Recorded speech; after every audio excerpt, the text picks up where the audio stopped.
ہندوستان میں RSS اور BJP کی پالیسی سے مسلمان اور سکھوں کی معاشی اور سماجی زندگی پہلے سے عذاب بن چکی ہے۔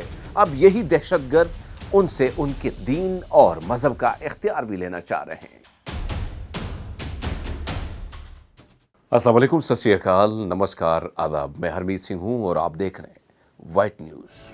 مودی سرکار کی فرقہ وارانہ اور انتہا پسندانہ سوچ روز بروز ہندوستان کو ایک بند گلی کی طرف دھکیل رہی ہے۔ ہندوتوا پیروکار چھوٹی ذات کے ہندو سکھوں اور خاص طور پر مسلمانوں کی عزت اور جان و مال کے بعد اب ان کی مساجد اور عبادت گاہوں کے در پہ ہیں۔